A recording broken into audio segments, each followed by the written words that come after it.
sangka. Kami dengan pelajaran ini bukan untuk diceritakan kepada orang lain, tapi untuk dipahami.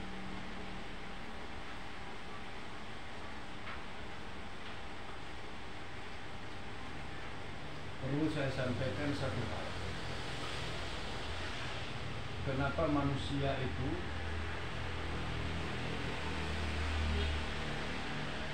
difirmankan oleh Allah agar manusia itu adalah sebaik-baik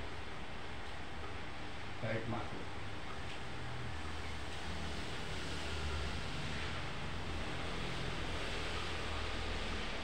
Di antaranya adalah diberikan akhlak yang ganteng, juga diberikan kecerdasan akal yang tidak diberikan kepada sebagian makhluk-makhluk Allah. Hari ini saya akan mengajak kepada kita semua untuk memahami satu hal. Ada 3 hal yang harus kita bedah di dalamnya. Itu adalah apa? Diri kita, Nabi Muhammad, dan Allah. Apa hubungannya ketiga hal ini yang perlu kita pahami bersama? Apakah betul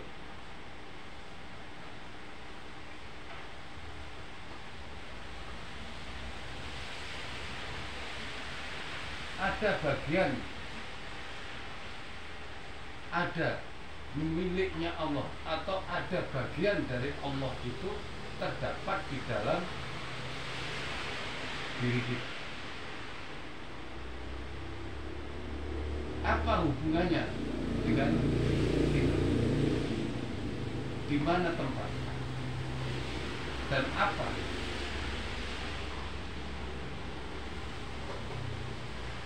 yang harus kita mengerti tentang hal itu? Pertama. Kedua, tentang Nabi Muhammad.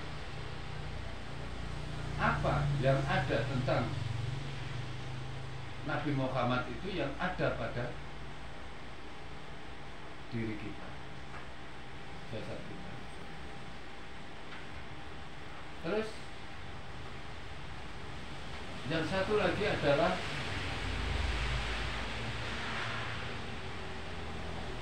Al-Quran atau ilmi, atau diawali dari orang yang mengajarkan kepada kita ilmi apa dan di mana tempatnya di dalam diri kita. Ketiga-tiganya itu adalah ada di dalam setiap kita yang belajar, setiap kita yang menjalani perjuangan untuk mengenali jati diri dan mengenali Tuhan. Saya mulai dari bawah.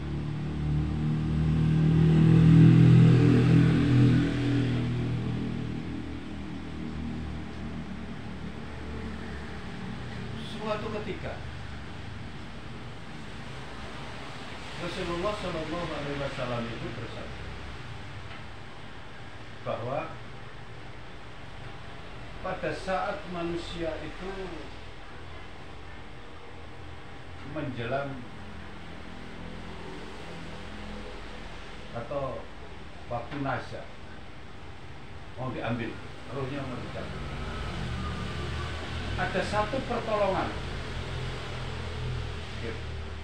Ada satu pertolongan agar ruh kita ini menjadi tenang di dalam menghadapi segala persoalan. Karena sesungguhnya maut itu adalah hukumnya wajib diperlakukan oleh Allah kepada setiap jiwa, karena jiwa akan ditinggalkan oleh rohnya. Coba sekarang cermati, bila kita berbicara tentang jiwa, maka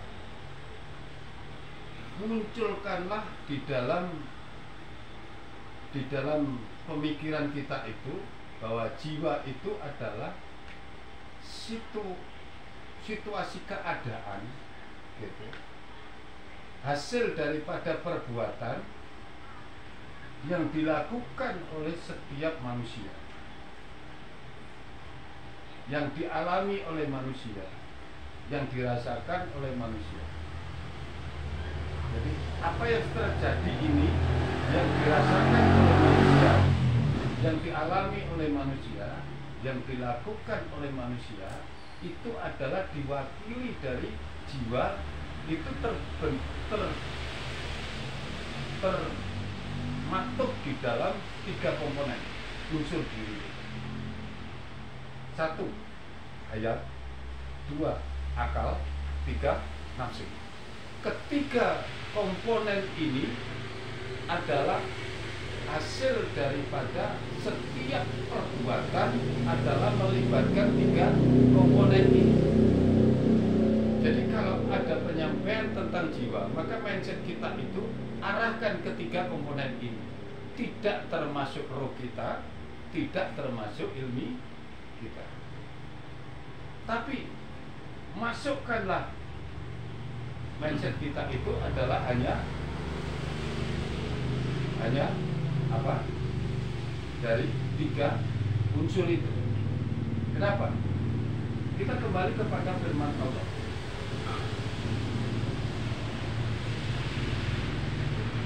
Jadi setiap jiwa itu akan mengalami satu kematian. Setiap jiwa akan mengalami satu kematian. Ingat ya? Dicermati betul-betul ya. Ini marifat ya. Setiap jiwa itu mengalami satu kematian. Apakah roh itu mati? Tidak. Apakah ilmi itu mati? Tidak. Yang mengalami satu kematian adalah komponen yang melekat di dalam hayat itu, di dalam jasad ini. Apa? Ada tubuh, jasad, ada nafsu, ada akal. Semua itu adalah elemen yang melekat di dalam tubuh manusia. Nah, maka disebutlah itu, orang mengatakan jiwa. Kalau memang dia itu sudah membentuk satu jiwa atau akhlaknya itu akhlakul karimah, gitu, maka di situ Allah memperlakukan dengan sebutannya hamba yang disebut dengan jiwa-jiwa yang tenang. Apakah ada jiwa-jiwa yang tidak tenang, goncang, mudah terbelokkan, mudah ini? Maka itu adalah jiwa. Selama jiwa ini liar, ilmi dan roh kita itu tidak bisa mengambil bagian di dalam menjalani kehidupan ini, gitu, maka jiwa itu tidak akan pernah menjadi tenang. Jadi firman Allah itu tidak berlaku bagi orang yang belum tenang jiwanya. Sampai ada firman Allah yang lain itu apa? La kaufun walahum yahzanun. Artinya orang yang jiwanya sudah tenang tadi itu adalah sikap di dalam hidupnya itu tidak ada rasa takut, juga tidak pernah bersedih. Itu adalah orang yang sudah ditundukkan peranan akal dan nafsu ini gitu, untuk mau mengambil alih sebagai nakoda di dalam kehidupan ini. Selama tidak memiliki ilmu, roh ini juga akan tertimbun, akan dipimpin oleh jiwa, sehingga tidak ada bahasa ketenangan orang itu sampai tua sekali. Maka yang berlaku pada dirinya adalah hanya sebagai sebutan jiwa, dan jiwa itu ada usianya, akan mengalami satu kematian. Nanti saya akan jelaskan. Jadi sampai kita itu paham, betul-betul paham apa yang dimaksud perbuatan Allah dengan penciptaan, bahwa manusia itu adalah semulia-mulia makhluk itu, maka nanti akan terjawab.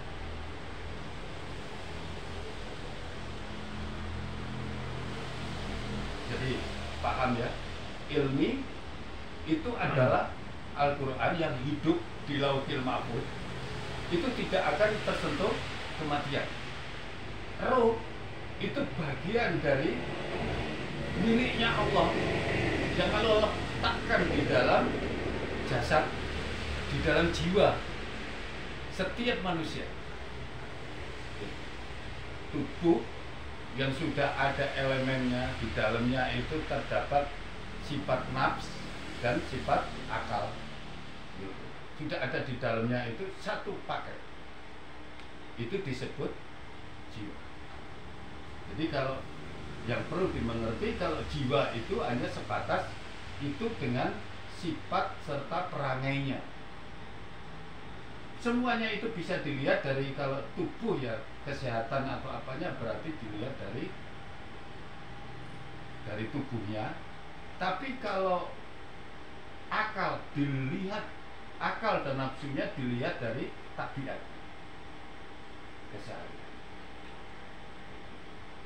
Nah, roh itu juga bukan ciptaan. Yang ciptaan itu adalah jasad. Rohnya bukan. Rohnya ini adalah milikku. Di dalam Al-Quran itu, aku tiupkan rohku seharusnya itu, tapi di dalam terjemahan Departemen Agama itu adalah roh ciptaanku, ditulis begitu kan, kupluk dalam kurung ya. Sebetulnya itu adalah, yang benar itu adalah roh miliknya Allah, milikku bukan ciptaan. Artinya rohku itu adalah sama dengan pemiliknya, tidak tersentuh oleh kematian. Yang tersentuh kematian itu adalah ciptaan. Jasad, jiwa, ini orang biasa mengatakan itu tubuh setiap manusia itu adalah tercipta dari siapa? Nabi. Tubuh setiap manusia itu adalah tercipta dari Nabi Muhammad, bukan Nabi Adam. Nabi Adam itu diciptakan oleh Allah dari tanah.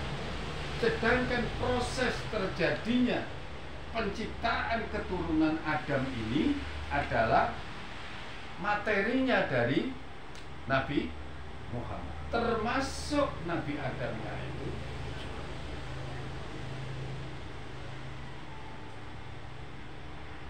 Kok tiba-tiba ada materi yang Allah letakkan di dalam tubuh setiap laki-laki disebut dengan sulbi Adam? Itu artinya apa? Jadi kalau jasad kita itu adalah perwujudan atau sama dengan jasad Nabi Muhammad. Karena Allah tidak menciptakan segala sesuatu. Allah tidak menciptakan langit dan bumi beserta isinya bila bukan karena Nur Muhammad. Artinya materi dasar yang dipakai oleh Allah menciptakan itu adalah manusia ini adalah semua dari Nur Muhammad itu secara umum. Tapi bukan rohnya. Roh ini bukan dari situ. Nah, jadi 3 komponen ini dimengerti secara benar-benar, gitu. Segala yang ada yang tampak itu adalah tercipta dari itu. Kenapa ada kalimat? Ada satu hadis Rasulullah SAW itu menyampaikan bahwa Adam belum lahir itu saya sudah jadi nabi. Gitu. Padahal secara fisiknya setelah kelahiran setelah Adam gitu adalah keturunan Nabi Muhammad ini secara jasad keturunan dari Adam. Gitu. Tapi materi yang dipakai menciptakan Adam ini dari sini. Perwujudan dari Nur Muhammad itu. Nah, makanya kalau mana kita itu mewujudkan sebagaimana awal penciptaan, maka ilmi ini adalah bagian daripada untuk menghidupkan Nur Muhammad. Ilmi ini adalah bagian untuk mewujudkan Nur Muhammad. Disebut apakah Muhammad itu? Rahmatan lil alamin. Rahmatan lil alamin itu bisa terwujud kalau mana orang ini roh dan ilminya ini bisa menjadi satu kesatuan. Walaupun ada tempatnya yang berbeda, nanti akan saya jelaskan di akhir tempatnya. Ada unsur yang berbeda pada saat nanti roh itu mau dikembalikan kepada pemiliknya. Nah, itu walaupun ada perbedaan nantinya, tapi setiap orang yang sudah dikomandoi oleh rohnya, gitu, lalu berkolaborasi dengan sifat-sifat ilmunya, gitu, lalu menghasilkan satu perbuatan yang diinginkan oleh Allah, maka inilah yang menjadikan keberlangsungan dunia ini untuk eksis, untuk bisa berlanjut. Selama Al-Quran ini masih ada, maka rahmatan lil alamin ini, rahmat bagi semesta alam ini, kelestarian alam ini masih terpelihara.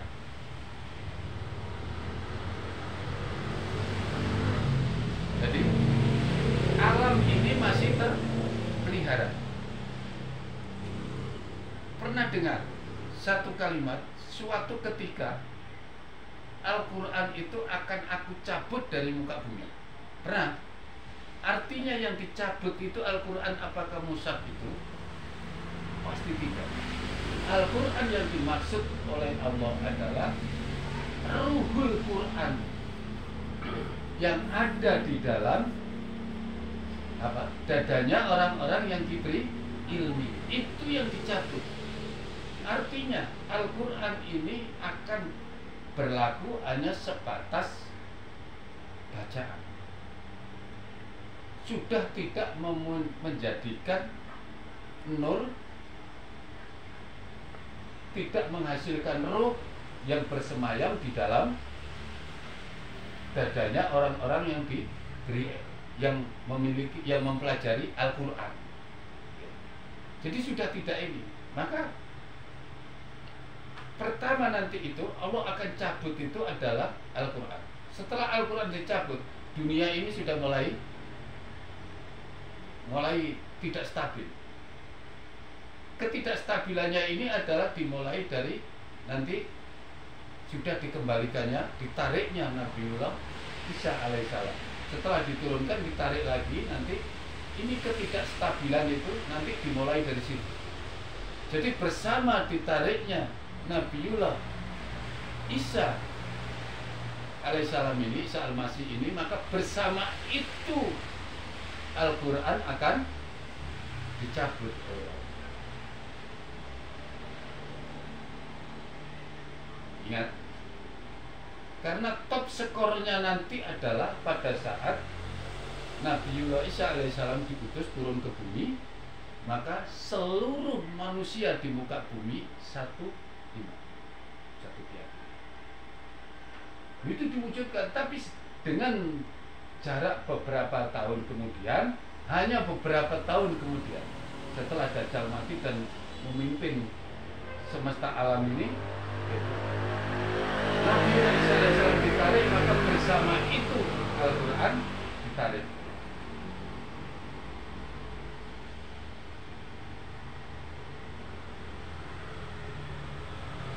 Nah, mushaf Quran banyak karena masih sisa-sisanya ini. Tapi yang namanya ruhul Qurannya, ilmunya sudah tidak ada ruhnya. Karena sesungguhnya ilmu itu atau ruhul Quran itu atau nur Quran itu adalah ruh juga wujud, nur juga. Gambaran dari itu dulu, di luar daripada jiwa tadi itu ya. Jadi tubuh kita, jiwa kita ini asal muasalnya termasuk semesta alam ini gitu, tercipta dari satu materi yang namanya Nur Muhammad. Semua termasuk Adam alaihissalam, tubuhnya Adam.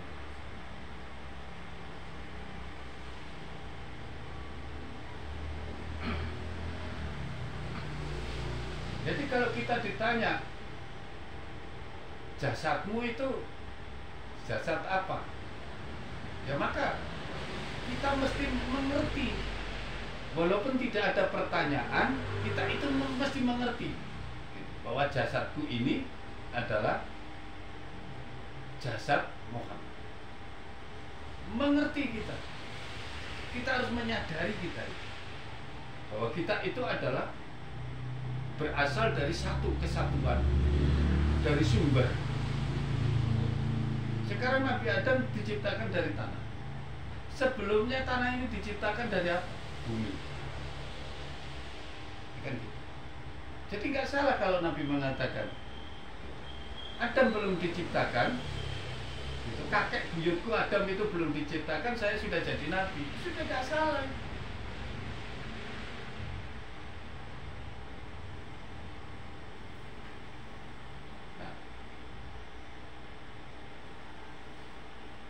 Pada masa Nabi, pada saat dimi'rajkan,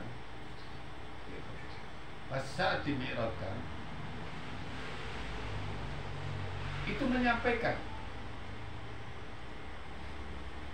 bahwa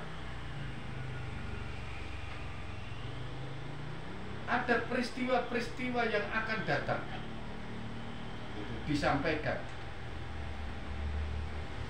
Satu kejadian pertemuan pembicaraan antara Imam Al-Ghazali dengan Nabiullah Musa alaihissalam. Terus penyampaian tentang akan lahirnya Syekh Abdul Qadir Jilani. Itu sudah tertulis sebelumnya. Ini masih 470 tahun. Itu sudah Rasul kabar, sudah Rasul sampaikan akan ada ini. Dia adalah sebagai kekasih Allah yang pilihan. yang bersamanya itu akan aku ciptakan 1000 wali Allah untuk menjadi pendampingnya dan dia sebagai pemimpinnya. Ini Rasul. Allah menyampaikan begitu kepada Rasul. Bersama itu Allah menciptakan 1000, lahir satu malam itu. Lahir satu malam itu 1000 laki-laki. Berarti 1001 dengan Syekh Abdul Qadir Jilani. Satu kelahiran dalam satu malam itu 1000. Semuanya yang 1000 itu masuk nominasi itu 1000 itu dilahirkan dalam satu malam itu, semuanya dijadikan wali. Nah coba, boleh waktu sing kaya ngono iki ya apa? Bisa nunut kamu pen. Nah, pemimpinnya adalah dia adalah sebagai apa? Pemimpin para sultan Allah. Nah, makanya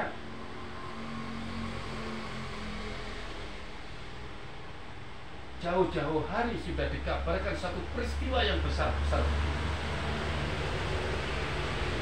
Jadi kita terdiri dari jiwa, itu meliputi jasad, tubuh ini ya, akal, nafsu, jiwa. Nah, terus itu semua adalah tercipta dari Nur Muhammad, materinya semua. Nah, roh itu dari dan Allah langsung. Ilmi dari sisi Allah langsung. Jadi kedua-duanya ini adalah yang tidak kena kesentuh kematian. Yang tersentuh kematian adalah yang berasal dari ciptaan. Apa? Yang dicipta dari Nur Muhammad tadi itu. Apa? Jasad, akal, nafsu. Disebut jiwa kalau dia itu ada satu perbuatan, sehingga perilakunya itu disebut jiwa. Perilakunya baik, jiwanya apik, ucapnya. Itu bahasa. Jadi bukan hukum ya, itu bahasa, sebutan. Jadi bukan hukum. Tapi kalau mengenali secara hukum, maka 3 unsur jauhan.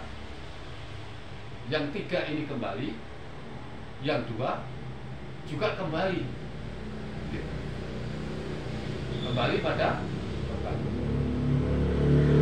Sudah jelas ya? Roh dan ilmi itu dari Allah. Hidup, ilmi itu hidup di Lauhul Mahfuz sana, sudah dibuatkan tempat. Terus roh itu tidak akan kesentuh kematian juga, sama tempatnya di sana, di sisi Allah, karena dia berasal dari Allah. Aku tiupkan.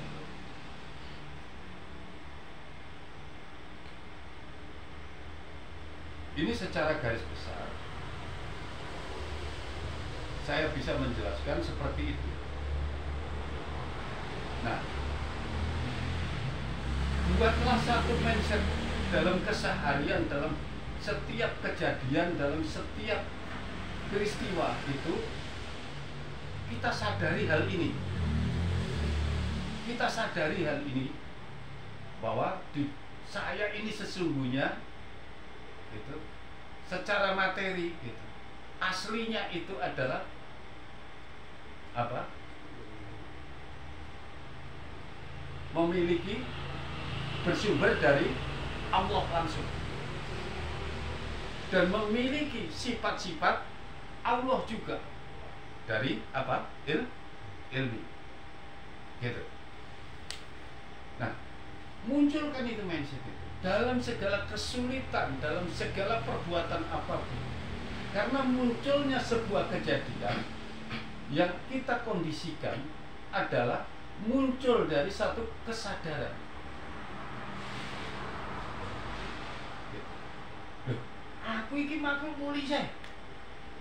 Masa aku arep lemah gara-gara masalah begini? Contoh, saya ini makhluk mulia. Selama hidup saya berusaha makan itu dari yang bersih, minum dari yang bersih, bicara dari yang baik-baik, beribadah dan menyembah, memuji yang baik-baik kepada Allah. Kok tiba-tiba jasad saya kok diancam-ancam oleh neraka dan lainnya? Itu cara kita menghilangkan itu bagaimana? Sekarang saya mau cara berpikir kita gimana?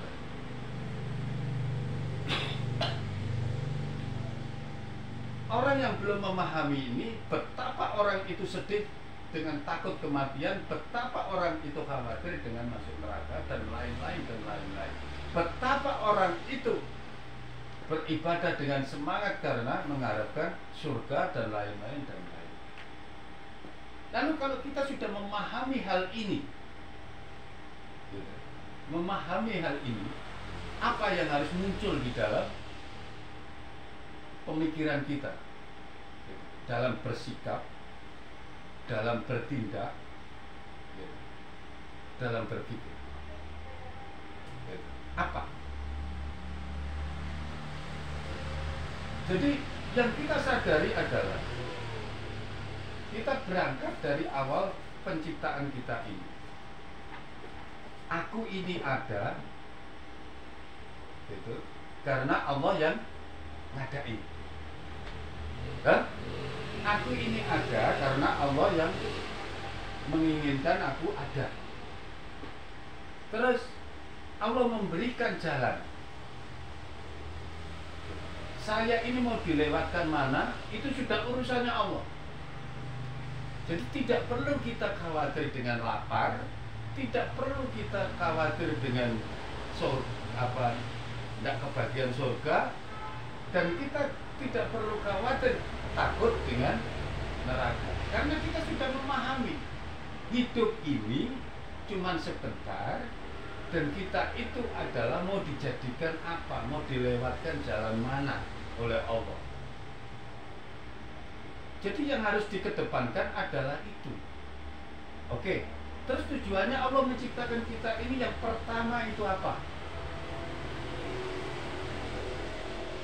Allah itu tidak menciptakan sesuatu itu yang tanpa tujuan. Pasti ada tujuan. Semua yang ada di semesta alam ini adalah, semua yang di langit maupun yang di dalam bumi, semua ini adalah diciptakan oleh Allah itu sebagai pendukung tujuan utama. Tujuan utamanya adalah apa? Penciptaan manusia. Kenapa manusia jadi tujuan utama? Karena yang diinginkan Allah dalam penciptaan manusia itu adalah karena Allah ingin dikenali. Karena Allah ingin dikenali, maka Allah menciptakan manusia. Artinya tujuan dasar kehidupan kita yang sesaat di dunia ini tidak boleh keluar daripada konteks apa penciptaan dasarnya, awal tujuannya, mula-mula Allah menciptakan segala sesuatu itu apa. Sehingga kita jangan mau dibelokkan oleh setan. Jangan mau kita dibelokkan oleh setan yang berlebihan. Kita memang tidak bisa memungkiri, Allah memberikan gitu unsur di dalam diri ini agar setan itu untuk bisa mengganggu.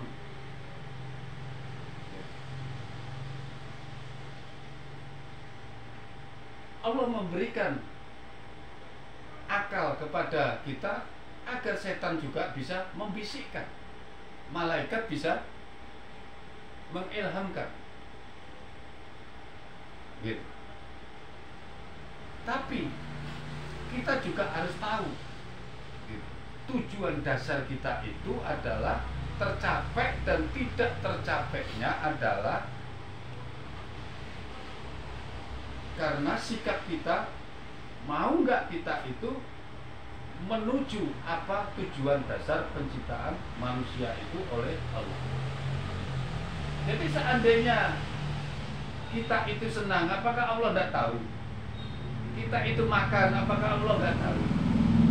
Kita itu minum, apakah Allah nggak tahu? Kita ini sembunyi-sembunyi nonton apa gitu, apakah Allah itu tidak tahu? Yang perlu kita sadari adalah pada saat kita melakukan apa saja bahwa Allah juga ikut menyaksikan kejadian itu. Apa saja, sadari itu semua. Termasuk kita diberikan mimpi-mimpi.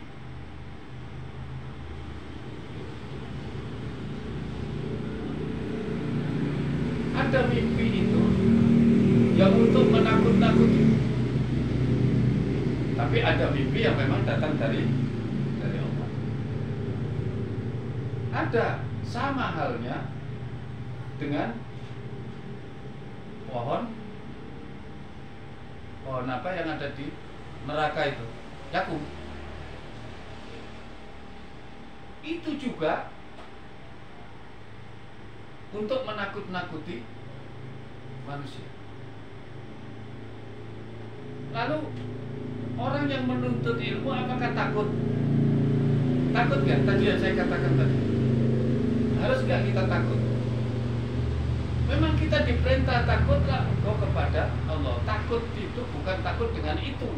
Gitu. Takut kalau kita itu mengabaikan perintahnya. Apa perintahnya? Mencari dan menambah jalan pengenalan, karena keinginan Allah itu adalah untuk dikenali.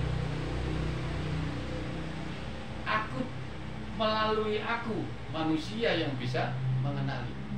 Jadi memang materi, secara unsur, secara apa, semua itu sudah dipersiapkan oleh Allah. Termasuk kembalinya nanti. Tadi yang saya sampaikan di awal, termasuk kembalinya nanti ini, pada saat manusia ini mau dikembalikan kepada Allah oleh Israel, ini Allah sudah siapkan. Jadi makanya kita tidak perlu takut. Allah sudah siapkan komponen. Gitu. Kalau selama hidup ini kita ini mencari dengan jalan ingin mengenali Allah, gitu, maka apa yang harus kita tuntut? Apa? Ilmu. Yang harus kita peroleh adalah ilmu. Karena dengan ilmu itulah sesungguhnya kita nanti akan memiliki satu pertolongan. Di mana? Pada saat sakaratul maut. Terus di mana lagi? Pada saat di liang kubur. Terus di mana lagi? Pada saat di mahsyar. Ketiga tempat ini tidak akan terlepas dari itu. Kita akan diselamatkan, ditemani. Nanti silakan bisa dicari itu hadis Nabi. Kalau tidak salah masuk di dalam hadis Ahmad, riwayatkan oleh Ahmad. Orang alim, gitu, pada saat mau diambil rohnya oleh Israel, ditemani oleh roh juga namanya. Roh ini siapa? Jadi orang alim pada saat rohnya mau diambil oleh Israel dari jiwanya, ini ditungguin, ditemani, mulai titik pengeluaran dari tubuhnya ini sampai lepas semua. Ini ditemani oleh roh juga, oleh roh juga. Oke, roh ini siapa? Yang namanya. Seandainya dia tidak ditemani oleh roh ini, dia akan terguncang. Dia dalam ketakutan yang sangat. Tidak ada orang itu yang mau menghadapi sakaratul maut itu yang sanggup untuk mengucapkan la ilaha illallah. Dia akan ada. Roh ini bisa saja akan menampakkan wujud daripada siapa saja yang ada dalam pemikirannya, yang merasa dekat dengan dia selama hidupnya. Mungkin ibunya, orang tuanya, anaknya, cucunya, atau rasul, atau siapa saja. Ini adalah yang roh ini yang akan yang menemani ini, sehingga membuat dia lega, siap untuk menerima itu, karena dia tahu bahwa kematian itu adalah hukumnya mutlak. Roh ini yang akan menemani roh kita, roh insani kita. Nah, roh ini namanya apa? Ilmi, ruhul Quran. Ruhul Quran yang ilmi itu. Maka dia bersama dengan ini, gitu, dia keluar dari jasad. Maka dia akan merasa tenang karena dia didekatkan dengan, diingatkan dengan siapa yang biasa disebut-sebut, siapa yang biasa dicintai, siapa yang disayangi. Kalau pada saat di dunia ini kita menyayangi Rasul, maka Rasul di situ yang merasa dia tenang ditemani oleh Rasul yang biasa disebut, yang biasa di dalam hatinya. Maka akan ini roh ini akan diwujudkan oleh Allah dengan itu, sehingga dia merasa tenang.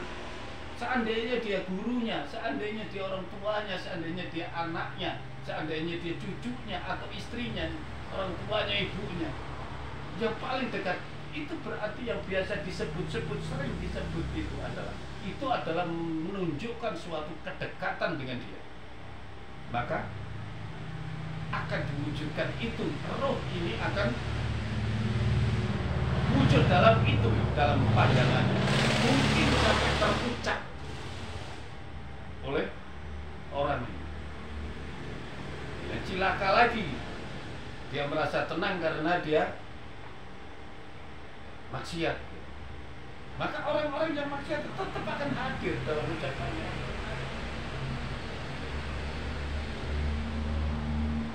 Karena yang menemani ini bukan roh ini, ada roh yang lain. Jadi kalau kita sudah ditemani dengan ruhul Quran yang Allah, yaitu ayat-ayat Al-Quran yang Allah letakkan di dalam dadanya orang-orang yang diberi ilmu itu, maka ketenangan jiwanya orang itu dalam menerima kodratnya, melepaskan rohnya dari jasadnya tanpa perlawanan, bahkan dengan hati yang lapang. Karena akan wujud kepada siapa, walaupun di sebelahnya roh yang lain ini menari-nari dengan membawa air, menawarkan air, menawarkan minum, menawarkan apa,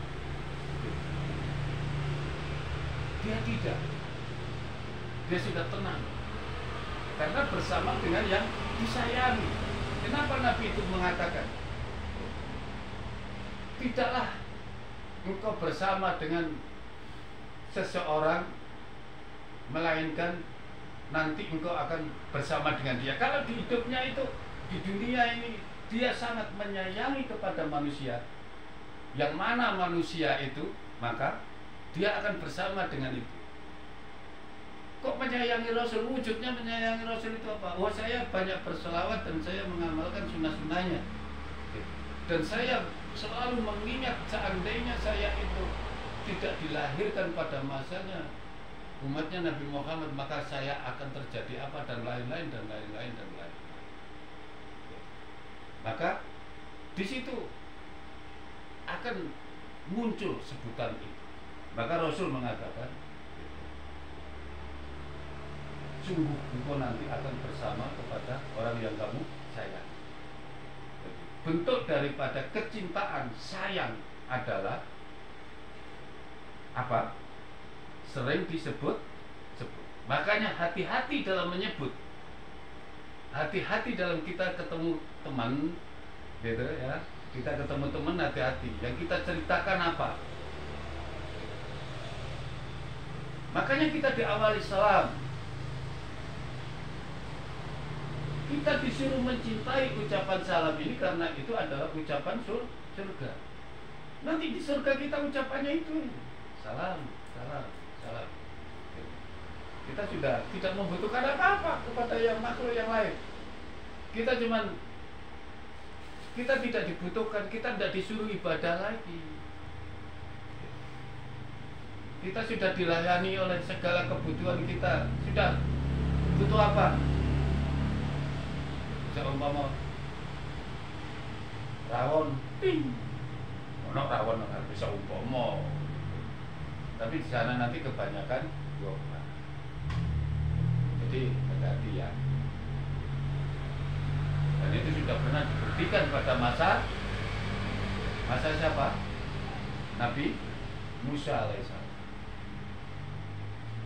Nabiullah Musa alaihissalam itu, atau siapa ibunya Isa al-Masih, Siti Maryam ya, itu juga sudah dibuktikan bahwa dari mana wahai Maryam engkau mendapatkan buah itu?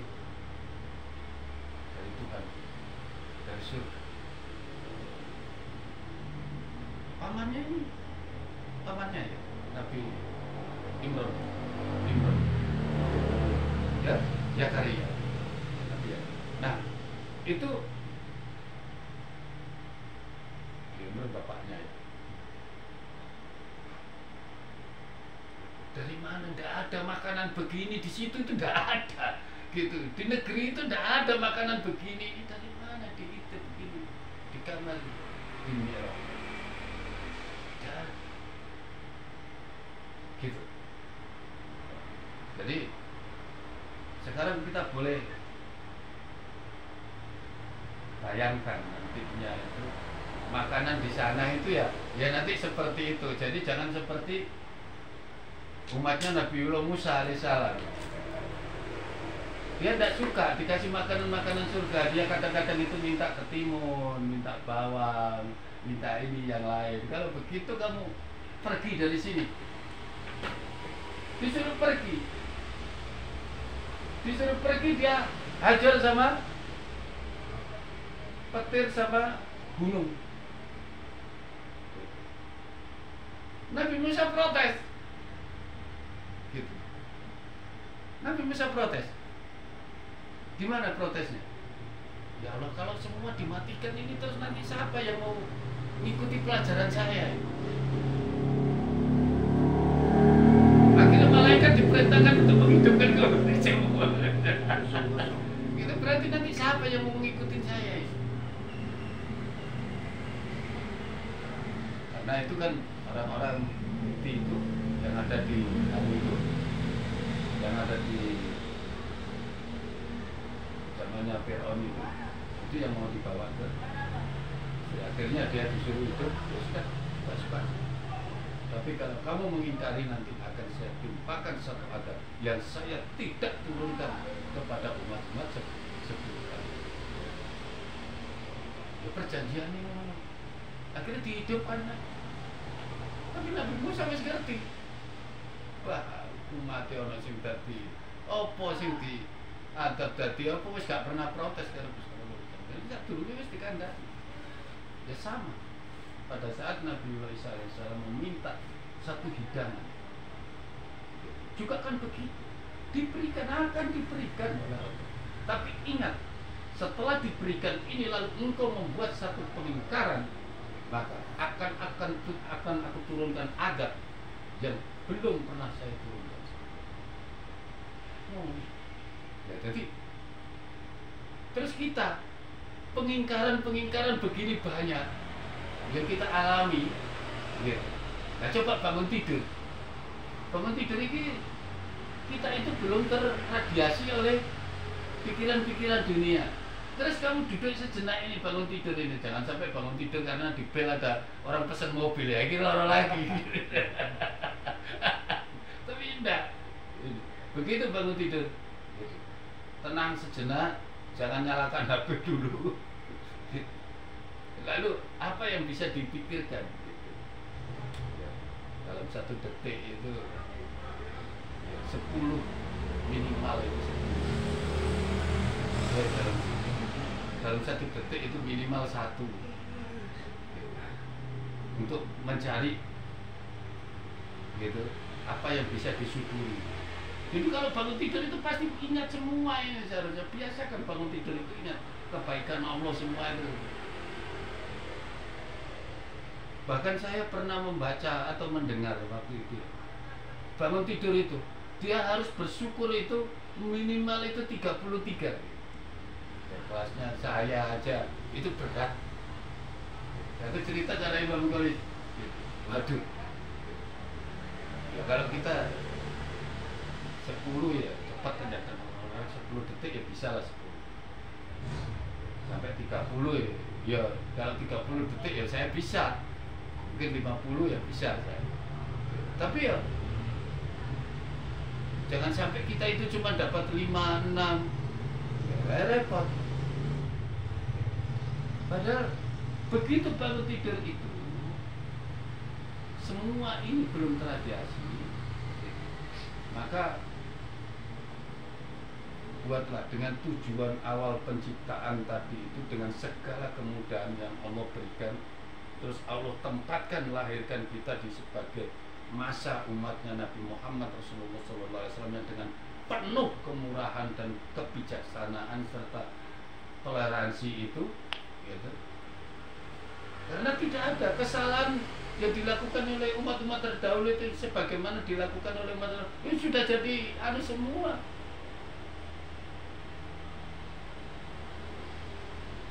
Karena apa?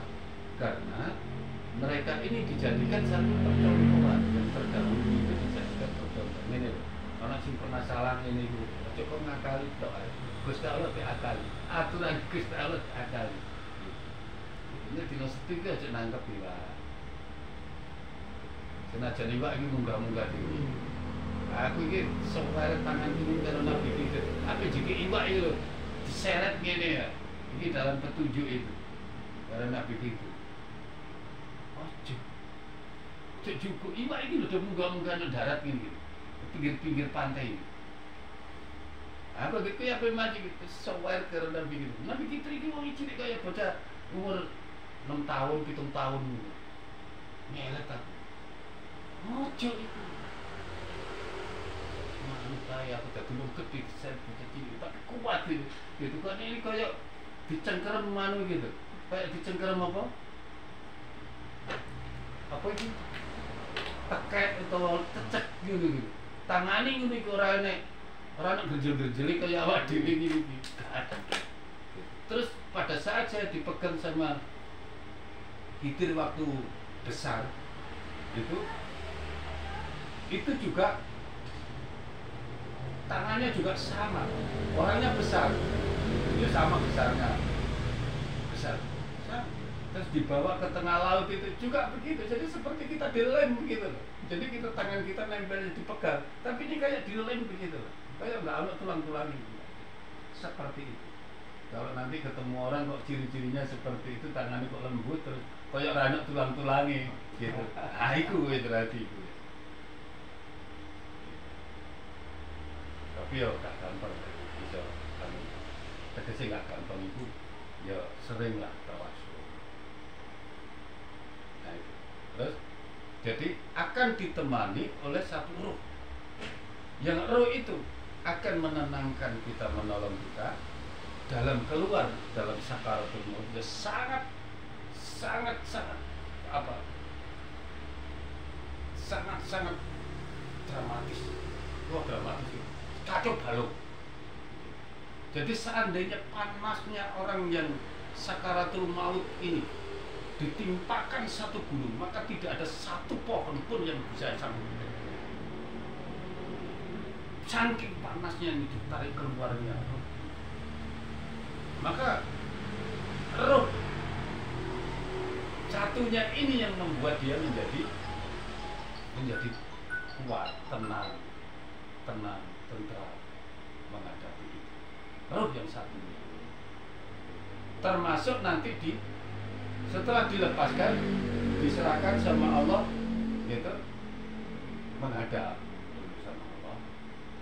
Ininya yang laporan, rohnya enggak. Rohnya enggak ikut laporan. Yang laporan ini roh satunya yang penolong ini laporan sama Allah. Wes, mari ngono. Ini roh ini sudah mengikuti jasad. Kemana jasad itu ikuti? Jasad itu kuburan. Maka ini golei. Mari laporan sama Allah, nuntuti kuburan. Untuk menenangkan huru hara. Huru hara di kubur itu, ini pentingnya roh ini. Roh yang satu ini. Jadi ini sebagai tersangka. Jadi di mana-mana ini dalam keadaan tersangka. Keluar dari ayat itu dengan begitu sakitnya.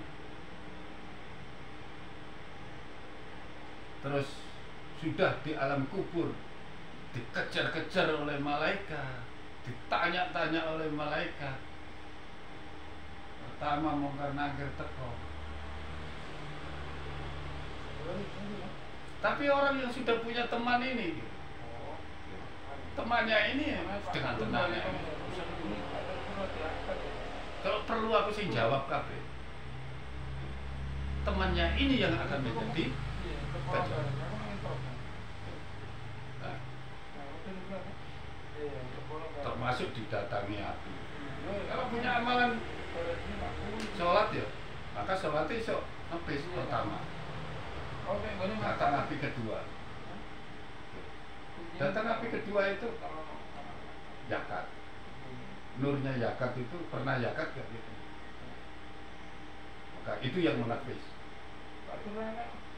Udah datang lagi api ketiga. Puasa, nur puasa. Menantang. Kalau punya. Kalau gak punya itu tadi opong. Coba bayang masa kita. Datang api keempat. Ilmu tak. Terus gak dihadapi karena itu gak oleh. Ilmu tak. Aku tahu ditakoni. Nur haji kok gak ono. Haji itu sebagian dari sing mampu. Sing gak mampu berarti kok ditekani ke orang duwe nur haji terus piye? Oh iya. Jadi datang api keempat ilmu teko cepat. Diajar kalau roh ini cedes. Mana roh-roh yang api-api yang lain? Api-api yang lain mana? Seandainya saya datang duluan, tidak perlu itu puasa, tidak perlu itu zakat, tidak perlu itu sholat. Semua saya bisa. Setelah itu, setelah itu, apa peranannya? Ruh ini apa peranannya? Sudah selesai huru hara kubur ini. Apa peranannya ruh, dua ruh ini? Nah, itu. Coba. Apa? Hah? Jawab pertanyaan. Jadi kira-kira apa peranannya? Setelah selesai huru hara kubur, pertama kan huru hara sakaratul maut kan. Terus dimakamkan huru hara kubur. Dan bantu karo ruh ini. Terus setelah huru hara kubur sudah selesai, peranan ruh ini apa? Ruhul Quran apa? Mengajar. Masih mengajar. Masih mengajar di kuburan ya, mengajar gitu. Ini nanggone dimensi lain gitu. Jadi terus apa kira-kira?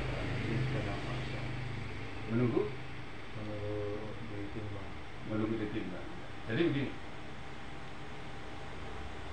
Bagaimana menurut pendapatmu? Bila ada orang mati, lalu aku berikan kepada dia nur. Dengan nur itu dia bisa berjalan di halayak luas. namun sebagian besar dari kalian tidak mengetahui. Artinya apa? Nur ini, ruh yang satu, ruhul Quran ini, gitu, yang akan menjadi jasad nur. Nah, ini yang biasa disebut oleh Imam Rawatih itu jasad nur, jasad nur. Ini prosesnya ini saya sekarang saya jelaskan dari bawah sampai titik akhir. Maka dia bisa jadi jasad. Jadi jasadnya dia ini mau bentuk siapa, mau wujud siapa. Jadi jangan lupa ya, kita ini ketemu siapa itu belum tentu kalau asli orang itu. Padahal yang diinginkan itu tujuannya adalah dia orang itu yang dijumpai itu dalam keadaan kesulitan sesuatu. Kesulitan sesuatu itu dia untuk menyampaikan, seumpama yang biasa menyenangkan hatinya itu orang tuanya atau temannya atau kakeknya atau buyutnya atau apa, maka kecuali nilai makom ya gitu. Maka ini merubah untuk membuat orang yang biasa menemani itu, yang bisa menenangkan dia itu, yang bisa dipercaya itu gitu, mendatangkan itu gitu. Ucapannya itu diyakini dengan aku yakin. Jadi mau salah mau benar, pokoknya orang ini mengucapkan itu dipercaya dan dilakukan, terus hatinya menjadi tenang, tentram, damai gitu. Sehingga pada saat itu bisa saja gitu, seumpama saya, roh saya gitu, ruhul Quran saya itu mendatangi wit gitu. Karena yang dipercaya oleh wit itu Imam Rahman seumpama gitu. Maka saya bisa wujud Imam Rahman agar wit itu dengan apa? Penuh keyakinan. Rahman datang, dia menyampaikan saya begini, salamina wa ta'na, seumpama itu yang terjadi. Jadi tidak selalu begitu, tapi beda urusan makom. Nah, itu kalau menolong permasalahan. Tapi kalau masalah makom, masalah urusan keilmuan, masalah ini, yaitu ruhul Quran ini sebagai jasad ini, maka akan tetap wujud aslinya dan diberikan hak oleh Allah sampai hari kiamat. Nanti di yaumil kiamah, di mahsyar, sebagai utusan yang terhormat. Dia tidak termasuk yang diadili. Siapa yang tidak termasuk yang diadili? Ya mereka-mereka ini, para wali-wali Allah, para ulama-ulama ini, yang dikatakan oleh Rasul. Pertama nanti yang harus ditanya, yang akan hadir duluan itu adalah semua manusia ini sudah di mahsyar. Yang pertama itu adalah orang yang seperti wajahnya itu seperti bulan purnama. Artinya apa? Jangan membayangkan bulan terus bulat terus terang gitu, enggak. Bulan purnama itu adalah dia itu adalah memiliki jasad nur melingkupi seluruh tubuhnya. Yang tadi ini yang menemani gitu, dari sakaratul maut gitu, sampai di alam kubur menghadapi huru hara sakaratul maut. Setan dan iblis itu menari-nari di situ, menawarkan minuman, saking panasnya tenggorokan. Makanya kalau memang itu ya sebisa mungkin setetes dua tetes dikasih orang yang dalam keadaan sakaratul maut, supaya jangan dia menerima dari setan pada saat itu. Terus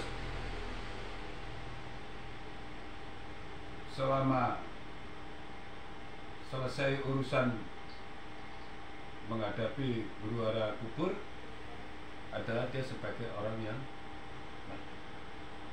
mengajar sampai hari. Di sana dikatakan Rasul sebagai orang yang bagaikan bulan purnama. Kalau Allah mengatakan dia adalah utusan yang termulia, dan dia tidak termasuk orang yang diadili. Ingat, betapa pentingnya ilmu itu. Sampai seperti itu saya membuat satu penjelasan dengan begitu konkretnya dari nol gitu, sampai akhir saya sudah jelaskan.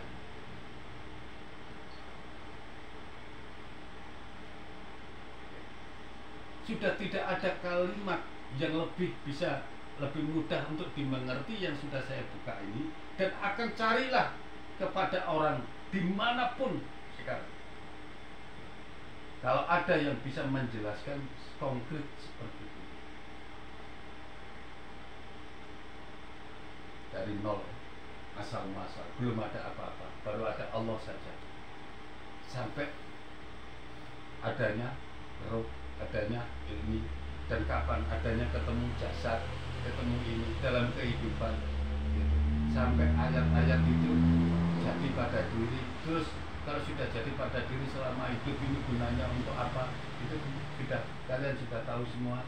Terus keuntungannya punya roh itu, roh double itu, selain roh insania ini, punya roh tambahan ini adalah untuk apa? Untuk menghadapi huru hara sakaratul maut, terus huru hara kubur.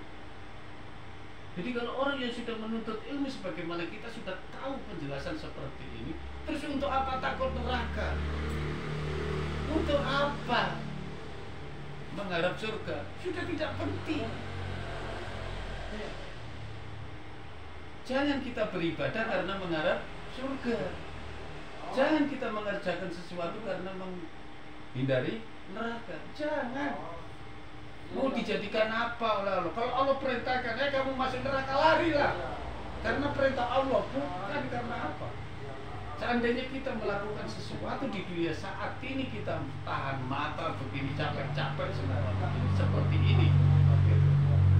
Ini kalau bukan karena perintah Allah, mana mungkin kita ini. Tapi siapa yang mau yang seperti ini? Hanya orang-orang pilihan saja. Hanya orang-orang pilihan saja yang sanggup untuk memenuhi yang seperti ini. Maka jelaslah apa yang disampaikan oleh Allah Subhanahu wa taala itu, bahwa sesungguhnya Allah menciptakan manusia itu adalah sebaik-baik bentuk dan semulia-mulia makhluk, setinggi-tinggi derajat. Wis kurang piye meneh. Tumpuk teman. Kurang ngomong. Karena dia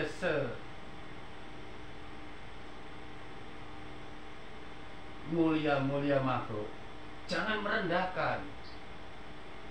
Setinggi-tinggi derajat, jangan diturunkan karena kesalahan-kesalahan yang kecil. Jangan. Maka dengan ini, pelajaran-pelajaran yang saya sampaikan ini, sungguh seandainya kalian itu mau membawa ini dunia, bumi beserta isinya itu, tidak akan seimbang dengan apa yang saya sampaikan pada malam hari.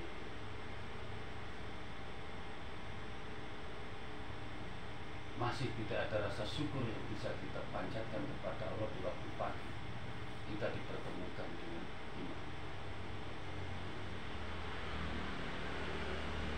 Apa susahnya kalau dibandingkan dengan la ilaha illallah? Itu saja. Itu saja ditimbang dengan seluruh nikmat yang ada di dunia ini, ditimbang ini sama Allah. Itu lebih berat. Apalagi ini yang penjelasan secara konkret ini tentang ilmu, tentang perbuatan Allah.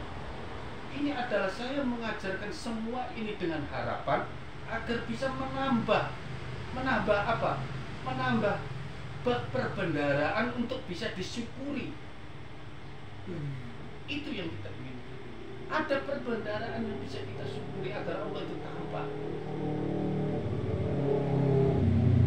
Saya selalu katakan betapa kita itu bersyukur dilahirkan di masa umat Nabi Muhammad Rasulullah.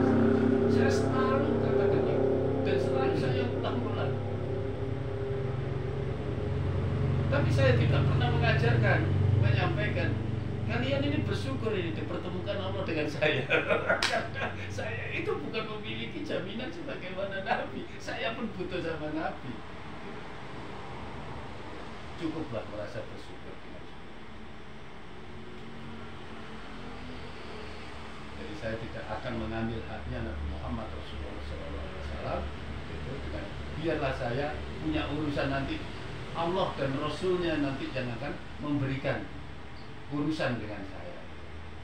Jadi kalian tidak usah terlalu pusing memikirkan mau jam berapa, mau urusan apa yang membutuhkan pandangannya, maka sampaikan. Urusan saya adalah dengan Allah dan Rasul. Anggap saja yang ditanyakan itu adalah milik. Tambah enak nanti. Kalian itu tidur jam berapa? Kalian tidur jam berapa?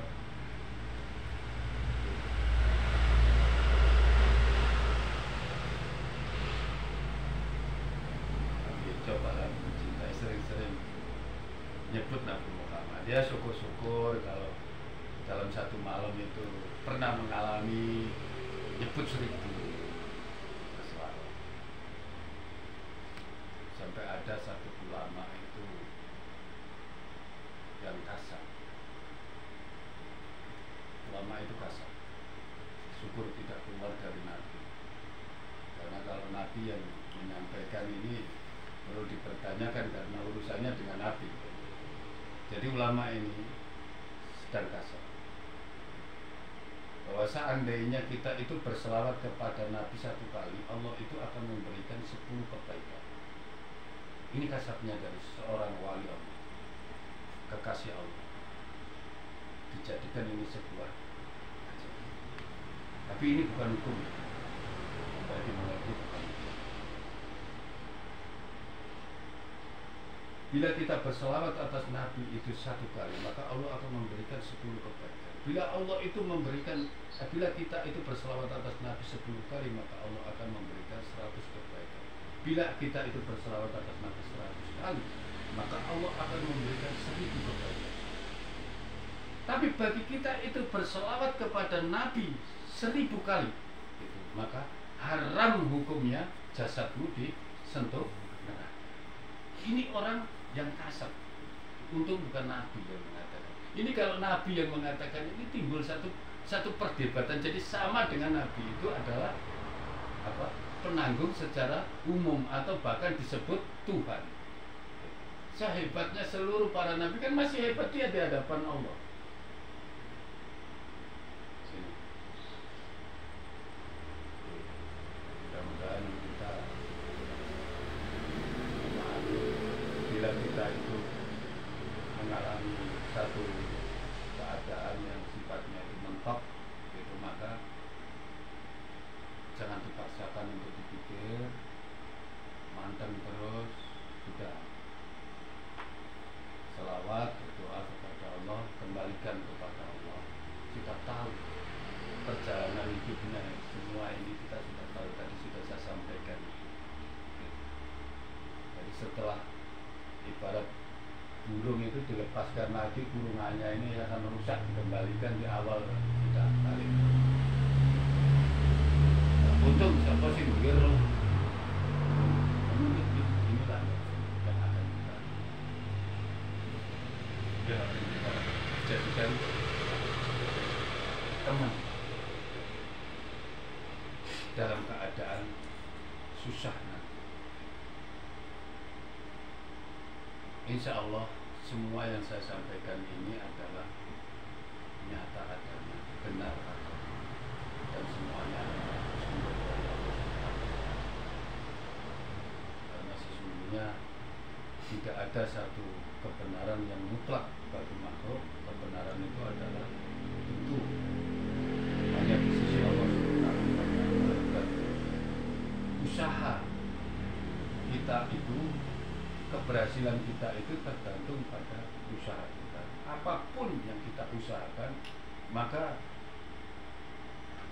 kita akan mendapati apa yang telah engkau usahakan. Apa yang engkau ikhtiarkan, maka engkau akan mendapati apa yang engkau ikhtiarkan. Tapi barokah itu lain halnya. Barokah itu lain halnya, karena barokah itu urusannya adalah dengan konsisten atau tidak konsisten kita dalam memenuhi kriteria-kriteria lainnya. Contoh ilmu, kita punya ilmu banyak karena kita tidak konsisten dalam mungkin yang kita makan, yang kita minum, yang kita ucapkan, yang kita pikirkan, kita tidak konsisten itu, maka barokahnya juga. Jadi seperti itu. Mudah-mudahan apa yang kita ikhtiarkan pada malam hari ini kita semua bisa menindaklanjuti dan Allah akan menurunkan pertolongannya kepada kita semua. Dan perlu saya sampaikan satu hal sebagai bentuk yang disyukuri,